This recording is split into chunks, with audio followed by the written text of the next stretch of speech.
Well, nerds and nerdettes, it is time to finish up nerding in the new millennium. Now, this is part of N2K, yes, but what we have been basically doing is a nice little run of nerd-stalgia and talking about the shift.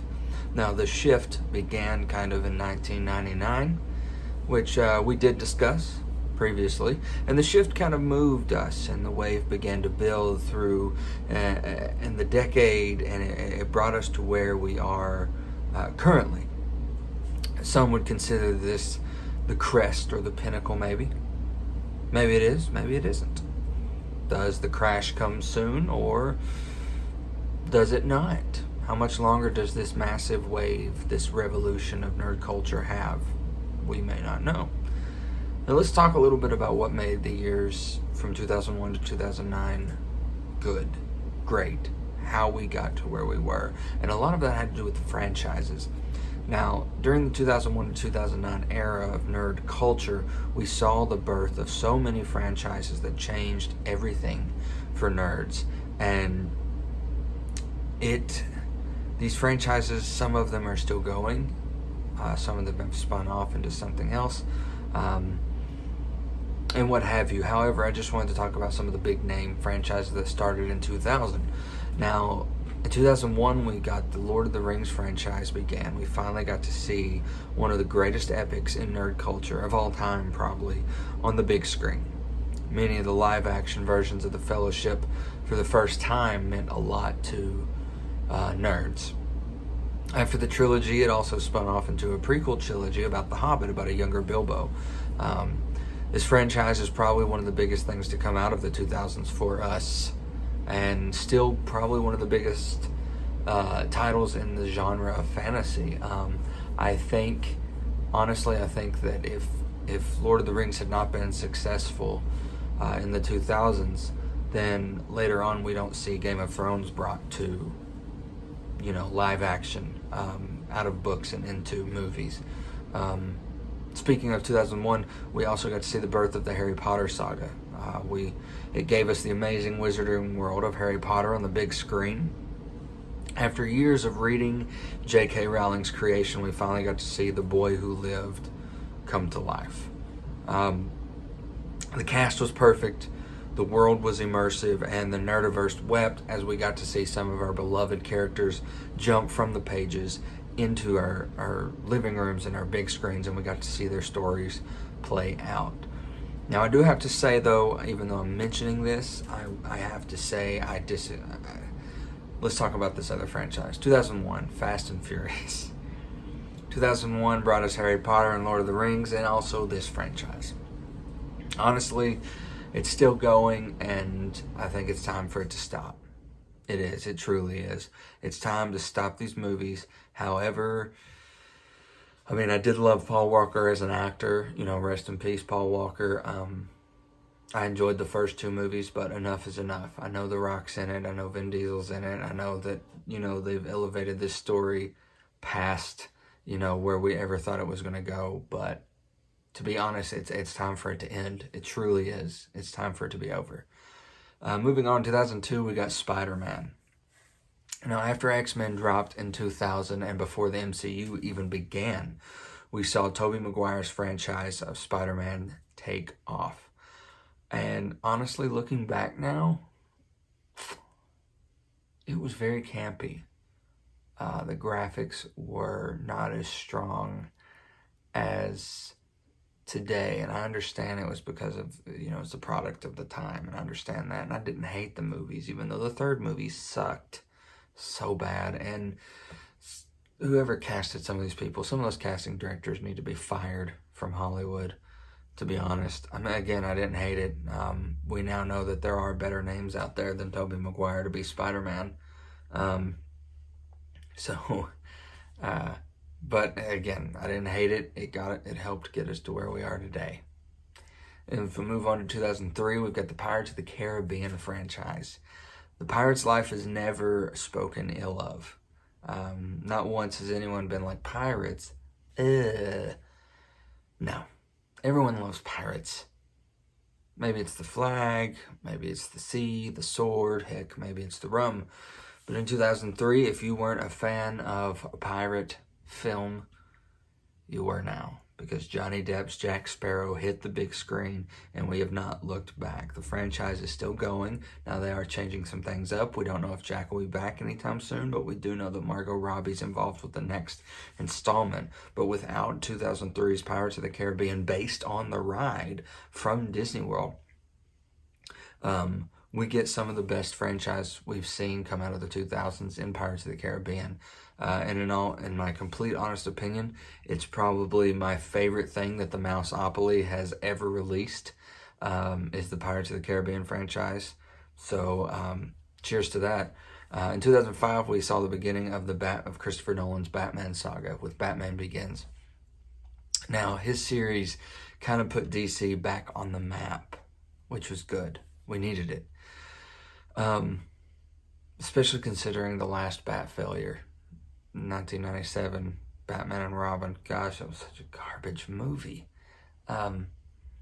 So his universe gave us Michael Caine's Alfred, Heath Ledger's Joker, Gary Oldman's Detective Jim Gordon, and many more live-action Batman characters, some that we had never seen on the big screen before. So it was kind of nice.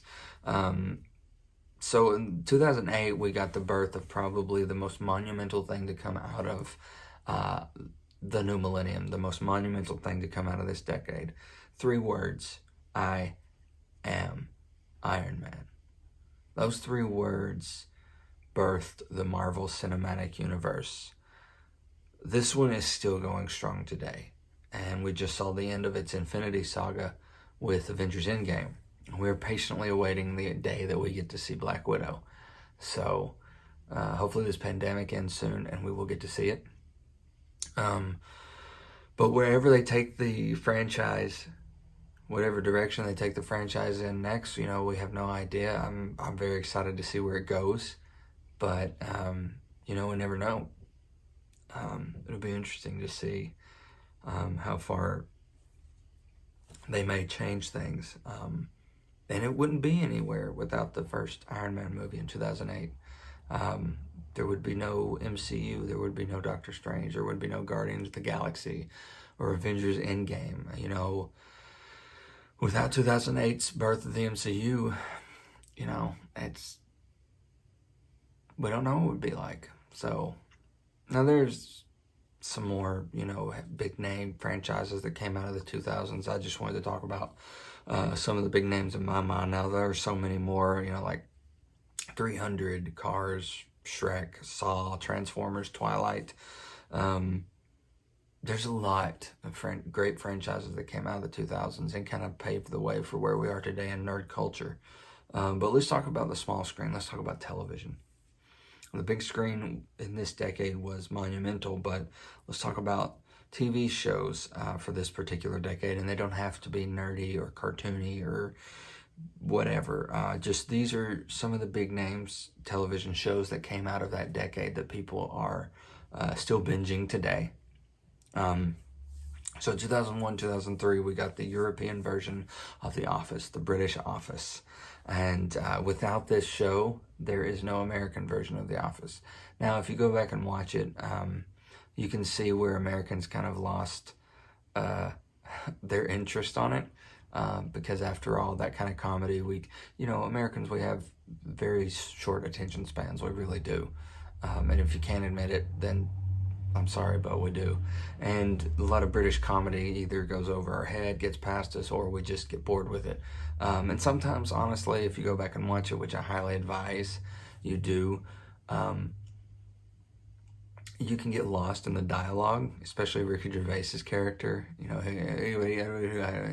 get going in a very funny British tongue, and sometimes it's hard to understand him. So, I can easily see where Americans lost their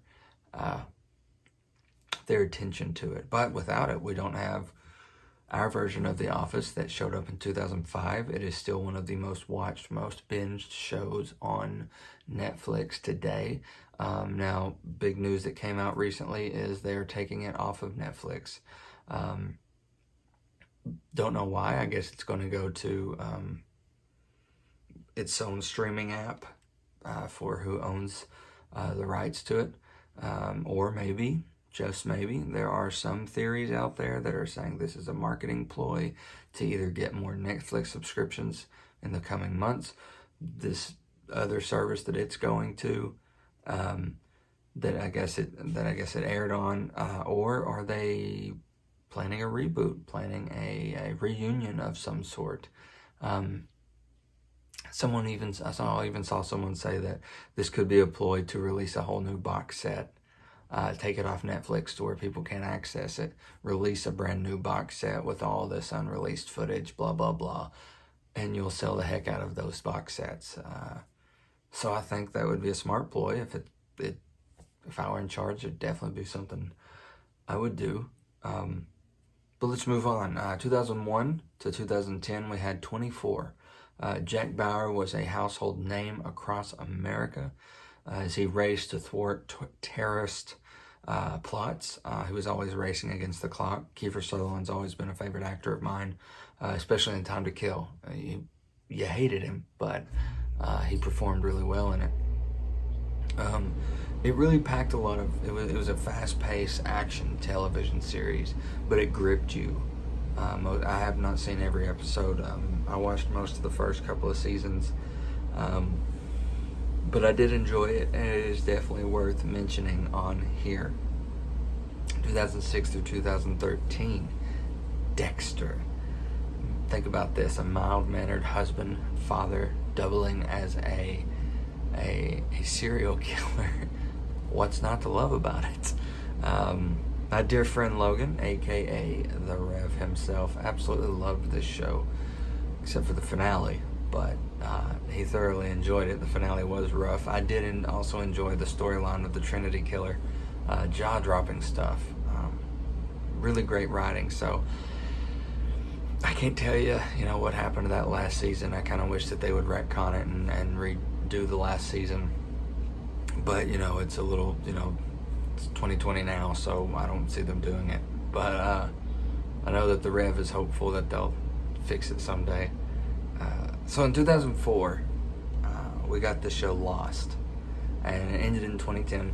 Now, the fun thing is we are currently binging Lost during dinner time to show my dad and my sister. They haven't seen it. And there's actually quite a bit that I've forgotten. I did realize, though, that you kind of come to the show for the plot of, survivors on an island, plane wreck. But what keeps you there is the twists and the turns and, what's going to happen, the backstories, all that intricate, deep little stuff. That's what keeps you there. Looking back now, knowing how everything ends, though, I do think that there were quite a few plot holes that never got answered, never got filled in. And I understand, if you're working on a big show like that, it's the same creators as Once Upon a Time, so they do a lot of the time back and forth, time jump, and showing their story back here. This is why they're this way on the island, blah, blah, blah. And I understand that. The average audience member, I would imagine, would get lost pretty easily. But I really like it. It's trippy. I really enjoy it. And I could go on and on about many shows that came out of the year 2000s. How I Met Your Mother, Firefly, True Blood, CSI, House, Breaking Bad. Tons. The list is massive. Some could say that this was the decade of TV ratings. I'd be very interested to see what were you watching in the year 2000s, in 2000, 2001, 2002, through that whole decade. What were you watching? Let me know. Now, I bet some of you all through that, some of you nerds and nerdettes listening and watching, we're probably like, wait, what about slow your hater tots there, nerdy Lou-hoo? Did you truly think that I would forget possibly the most monumental television show of nerd culture? Did you really think that I would forget the show that normalized our culture, that normalized being a nerd, that made it fun, that made it cool. Probably the singular biggest IP that normalized our culture more than any DC, Marvel, anything like that. I, of course, am talking about 2007's Big Bang Theory. That's right. This hit show changed everything for nerd culture. It normalized us. It had everybody saying bazinga and penny, penny, penny.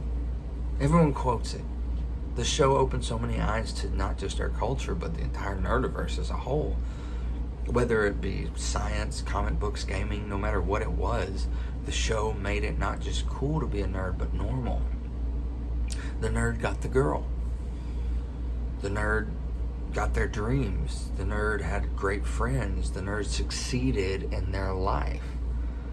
And that was rare to find during the 2000s. It showed us that without nerds, this world does not spin on. It doesn't. It doesn't. It had people buying Green Lantern t-shirts. It had people finding out who names like Stephen Hawking and Adam West were, and Leonard Nimoy. They're laughing, sure. They're laughing at jokes. It is a funny show, but there's this subconscious lesson of nerd culture in those laughs. So, and it was very intelligent comedy. Very intelligent comedy. So sure, your average consumer was laughing. Some of the jokes were just for us, so we were laughing too. So everybody's laughing. Of course, it was funny, but it helped our culture, and I'm sure a lot of people don't realize how much it helped. So, fun fact, it's actually my dad's favorite show on television, and he's more of a Sports Center guy. So it's hilarious to watch him just turn red and like tears in his eyes, dying laughing at that show. Now, he's seen like every episode. I have not seen every episode. I have definitely seen a lot more episodes recently than I have in the past. I just never gotten to it. I mean, but cheers to you, Big Bang Theory, for changing the world for us. Now, I could mention tons of TV shows, cartoons, nerd culture, like Dragon Ball Z, stuff like that went on through the 2000s that kind of got us to where we were today, especially Dragon Ball Z with anime, Sailor Moon, stuff like that. But let's get into gaming, because this was a really pivotal moment for gamers. This decade was. 2 generations of consoles dominated the 2000s, with 6th generation consoles like the Xbox and the PlayStation 2 in the early part of the decade. And about midway through the decade, the 7th generation consoles came out, like Xbox 360, the Wii, and the PS3. Now, the 2 big stories that came out of the early 2000s, though, Sega was leaving the video game market war, and Microsoft was entering the war. So Sega basically blames it on, they had 2 very, very failed performances out of the Sega Dreamcast and the Sega Saturn. That kind of contributed to their decision to leave. They did, however, become a third-party publishing for the remaining consoles. Now, Microsoft officially debuted the Xbox in the year 2000 after a lot of speculation, and after the release of the Xbox and PlayStation 2, a noticeable trend was to push video game consoles into media centers and offer more than just playing video games. Nintendo was very slow to react to this and released they released the GameCube in 2001, and it didn't have a lot of the exotic features like the other two systems did. That it had no way to play, other media aside from just playing video games. So Nintendo was kind of focusing on improving gameplay as an experience, as well as preparing for a new innovative controller. That's what they were focusing on. Backwards compatibility became a really big thing too. It became a staple feature. It was a feature that in this decade kind of became popular. The PlayStation 2 was actually the first major system to allow for backward compatibility. Example, you could play your PlayStation 1 game on your PS2. That's what backward compatible meant. And also something that became very, very worrisome and helped the evolution of video games was copyright infringement. Became a big concern to a lot of game developers. And many companies tried experimenting with ways to combat the growing problem, especially among PC games. Some companies required registration through the use of a product key. And one of the more notable events of the decade, Valve was hit particularly hard when a lot of their they had a lot of their work for Half-Life 2 leaked on the internet. So that was rough. A hacker targeted them and got them pretty good. So copyright infringement was a really big focus in the 2000s. Now, Sony and Microsoft actually released their PlayStation 3 and Xbox 360 consoles in the mid-decade. As the decade progressed, more and more features were added to consoles. Internet connectivity became ubiquitous, and some games actually integrated the use of webcam accessories. In the middle of the decade, the industry was caught in the crossfire of the HD, DVD, Blu-ray saga, which systems were allowing Blu-ray discs to be played on them, which systems only allowed DVDs but not Blu-ray, which one was compatible with which. I mean, and it kind of blew a lot of our minds. We were like, well, we were just playing video games at one point, and now we're like hooking up to the internet and system linking, and now I can play my favorite movie on the console. I don't have to buy a DVD player too. And actually Nintendo had still yet to release a system that was able to be used to view movies also. So that really put them behind. That was a deciding factor for a lot of people. To buy game systems was everything that came with it, aside from just being a video game system. So that really put Nintendo behind. Now it would not be, however, I'd be remiss to say that even though they did not release a system that you could watch a movie on, or had a lot of cool internet, options and stuff like that, they did release the Wii, and this awesome sleek controller that kind of changed the game, and it did kind of change how you were, involved in the game. Like Wii Sports, everybody's played Wii Sports, and different Wii Fitness and stuff like that. So they did change things there, but truthfully, a lot of people latched on to the internet and DVD, Blu-ray aspect over Nintendo's sleek new controllers. And eventually Microsoft and Sony both did release their own type of controller the next decade that would was like motion controller, kind of like the Wii did.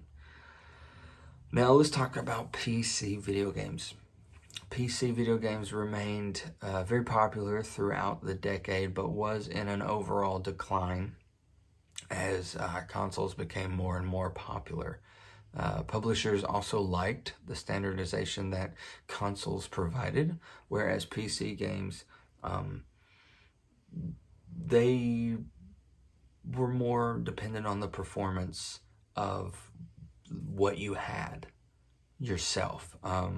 For instance, if me and a friend had were playing the same game, but we each had different computers, and his was a better gaming computer and offered better system than mine, you would want to obviously play it more on his. And that was where a lot of PC gaming kind of fell by the wayside, was people were like, well, I can't afford a $1,700 computer to play my PC game on, but over here's a console where they all run the same for the same price, and we can play equally. So that really hurt the PC. Nevertheless, the PC did remain the device of choice for a lot of strategy players, simulation, online games like that. Blizzard was a company, however, that was in the spotlight for numerous reasons, and they stayed pretty loyal to PC gamers. Blizzard did. Now, I did talk about this in last week's episode. The year 2000, Blizzard released Diablo 2, and it's, up until 2010, it was always in like a top 10 greatest games of all time. And in 2004, it was actually, it was very popular. It was like a hack and slash game. So the game continued to have a lot of wide following up until Blizzard then wowed gamers, if you will, with the release of World of Warcraft, aka WoW. I personally did not play World of Warcraft. I did play its spin-off discs before World of Warcraft. I played Frozen Throne and Reign of Chaos, the actual disc games. So I am very aware of the world. And I am also very aware of the obsession that it can cause. It can suck people in. And I witnessed that firsthand. The Sims was a spin-off of project of the popular Sim City franchise. Also became very popular as a PC game, and combining all of its sequels and expansions, The Sims easily still becomes one of the best-selling PC games of all time. Now, the important role that The Sims played was it brought in a lot of female and casual gamers into the world of where it was mainly male-dominated and hardcore game dominated, but Sims brought in the casual gamer and also turned a lot of females onto gaming, because it was, you build your own little world, you got your Sims. I know a lot of people that are still very, very into playing it these days. So as video games approached a greater realism in their graphic capabilities, it is obviously inevitable that it would be hit with controversy, because if something's successful, controversy is always close behind. We all know that video games started getting attacked for leading to physical violence due to video game violence and profanity.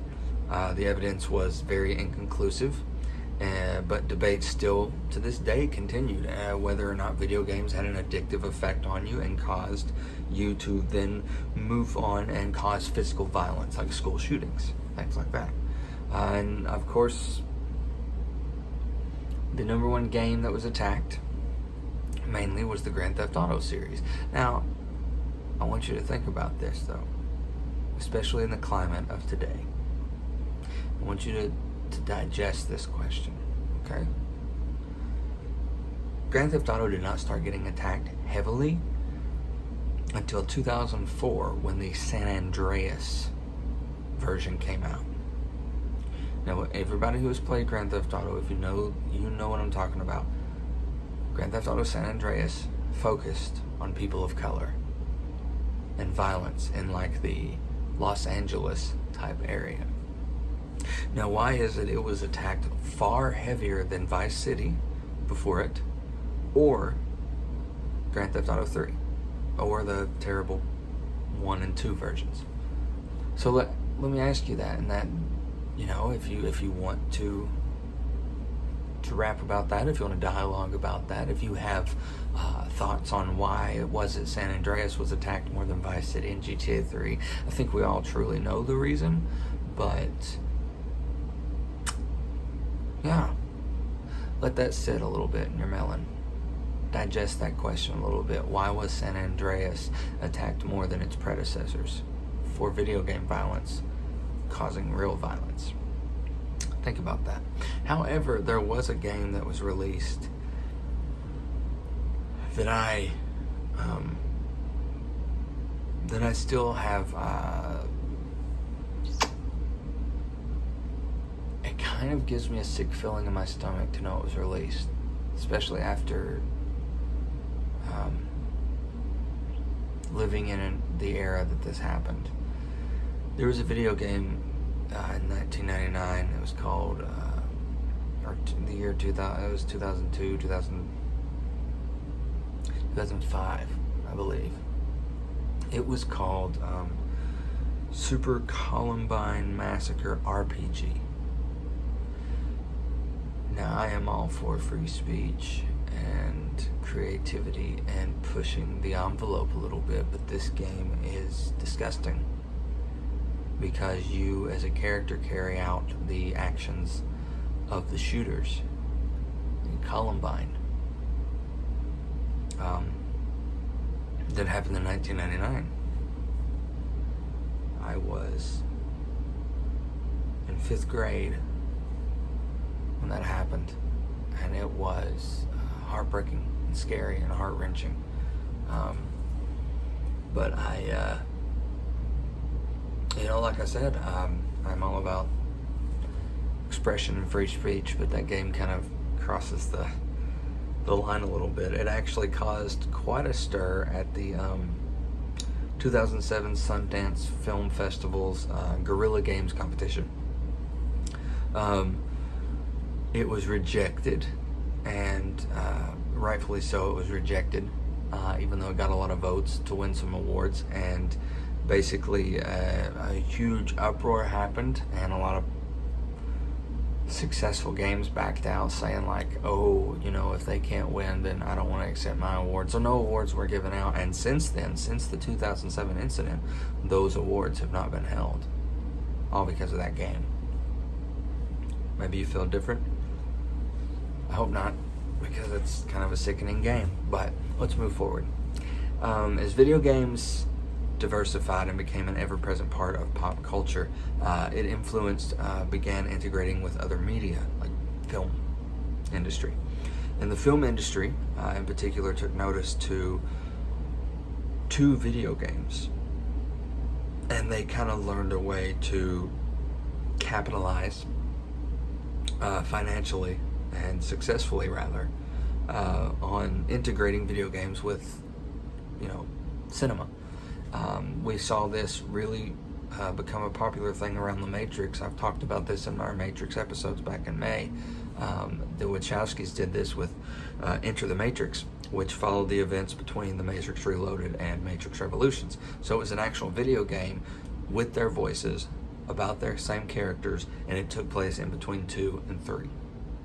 So it almost made you have to buy this video game to play it to see what happened between 2 and 3. So making films from video games, it's nothing new. But the transition was definitely difficult. I mean, obviously you have some successful films that came out of the 2000s that were based on video games, like Resident Evil, Silent Hill, Max Payne. I wasn't a huge fan because I was a massive fan of the games, Max Payne. So the game to movie, Hitman was pretty good. However, there was one, Doom. We all know about Doom. The Rock was in it. It was a fail. A major flop. However, they still had some success, like Lara Croft's Tomb Raider. That was a video game sent to movie. So there was success there, and there were fails there. But that was part of a huge transition. I mean, going from our console to our cinema, it changed everything. Now we got to see these characters that we play as on the big screen. And Hollywood's still doing it today. I mean, Sonic was very, very successful. Adaptation. So successful, they're going to make a sequel.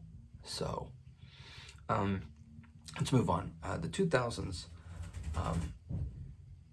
was also the first decade that the medium has significantly affected classical music.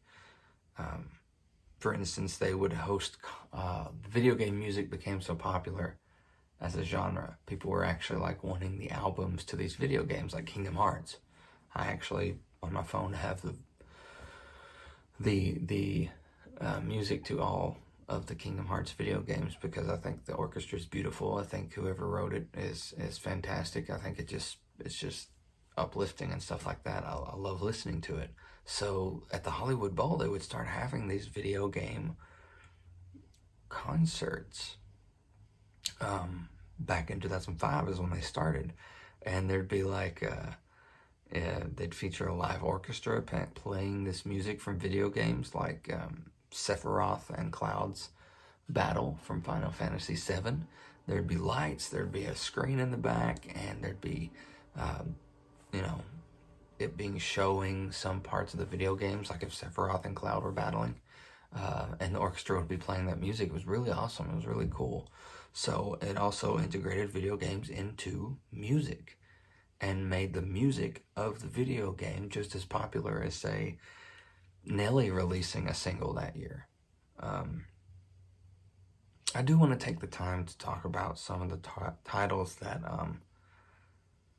changed the game, if you will.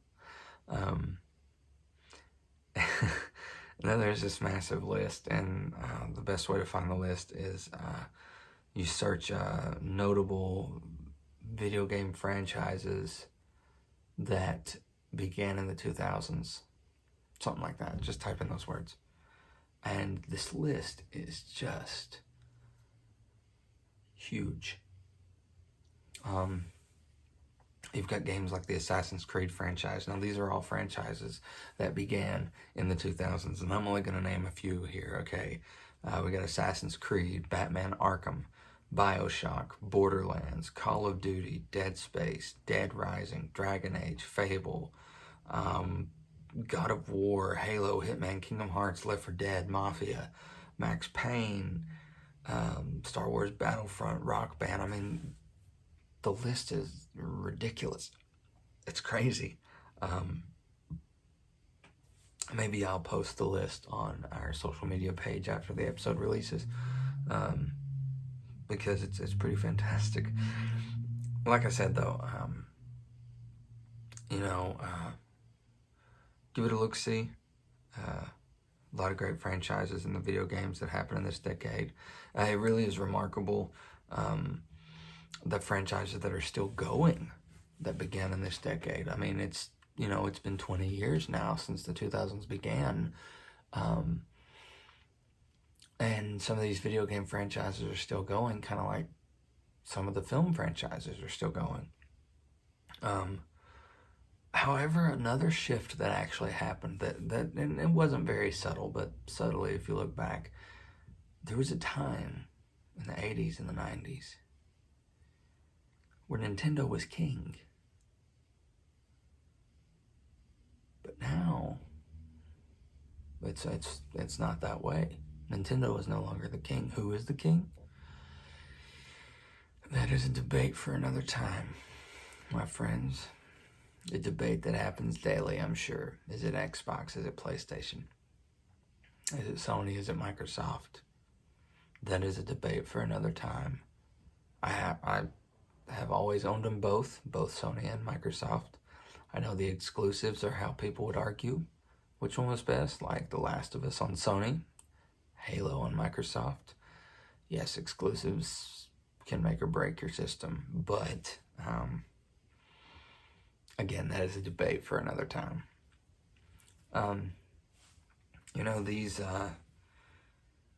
These that I have talked about tonight, movies, film, video games, instances, stuff like that, are the causes, and the effect is what we're living now, the nerd revolution.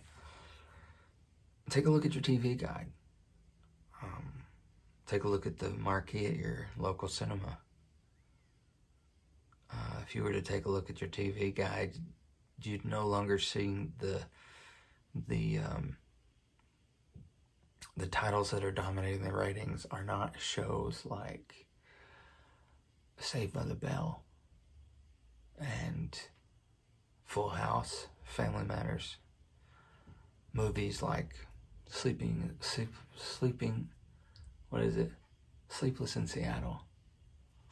Movies like You've Got Mail, Castaway. Those are not the box office game changers anymore. Titles like Supernatural, Game of Thrones, The Flash, Big Bang Theory, Avengers Endgame, Justice League, Wonder Woman. Those are the titles that are changing the game. Now, there was a time,